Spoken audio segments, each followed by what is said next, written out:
అందరికీ కూడా medical checkup చేయాలా. రెండవ ఆదివారం ఆ పిల్లలకి సైకలాజికల్ కౌన్సిలింగ్ ఎవరికైనా కావాల్సి ఉంటే ఇవ్వాలి.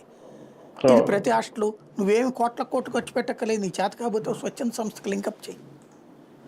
ఏ సత్యసాయి సమితులు, షిర్డీ సాయి సమితులు, విశ్వ హిందూ పరిషత్తులు ఇట్లాంటివి ఉంటాయి కదా, వాళ్ళకి లింకప్ చేయి, వాళ్ళు చూసుకుంటారు.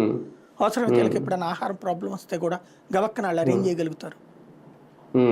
బాధ్యత మనం ఎంతసేపటికి ప్రచార యావతో కొట్టుకు చస్తున్నాం తప్పించి పని ఎలా పరిష్కారం అవుతుంది?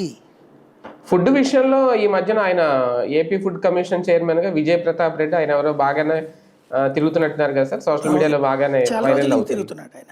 అదే అదే అప్పుడున్న వైసీపీ నుంచి ఉన్నాడు ఆయన.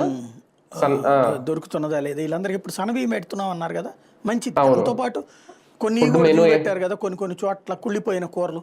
ఇప్పుడు ఎలా అయిపోతుందంటే మన ఇంట్లోకైనా మనం కూరలు పట్టుకెళ్తాం, ఇంట్లో ఆడ పెట్టుకుంటాం. ఫ్రిడ్జ్ ఉంటే ఫ్రిడ్జ్ లో పెట్టినా కూడా ఇప్పుడు పాడైపోతుంది, తొందరగా పాడైపోతున్నాయి. అవును అవును.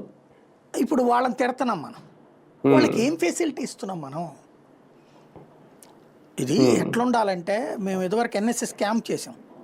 ఫస్ట్ మేము డిగ్రీ ఫస్ట్ ఇయర్లో ఉన్నప్పుడు క్యాంప్ చేస్తే గిలగిల్లాడిపోయాం మా ఇది పిల్లలందరం, ఇదే డిగ్రీ ఫస్ట్ ఇయర్ బ్యాచ్ అందరం కూడా. ఎందుకంటే ఫుడ్ సక్రమంగా ఉండేది కాదు, టైంకి ఉండేది కాదు. ఆ చట్నీలో ఉప్పు ఏది పొద్దున పూట్ల 2 ఇడ్లీనే పెట్టడం, మధ్యాహ్నం భోజనం చూస్తే ఏదో దాంట్లో బాగుంది కూర అనుకుంటే ఉప్పు ఎక్కువ ఉంటుంది, తినలేక. ఇంకో పక్కన గుణపాలతో నాగార్జున యూనివర్సిటీ తవ్వాల, బాగా నరకం అనిపించి ఫైనల్ ఇయర్లో నన్ను ఎన్ఎస్ఎస్ కమాండెంట్గా చేశారు.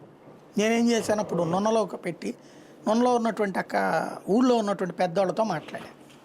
ప్రిన్సిపల్ మా లెక్చరర్ గారికి ఒకటే చెప్పి, మీరు ఎంత ఇస్తారో అంతే ఖర్చు పెట్టండి, మిగతాది నేను మాట్లాడతానని చెప్పేసి. మనకి ఈ తరహా అనుభవం ఉండటం మూలంగా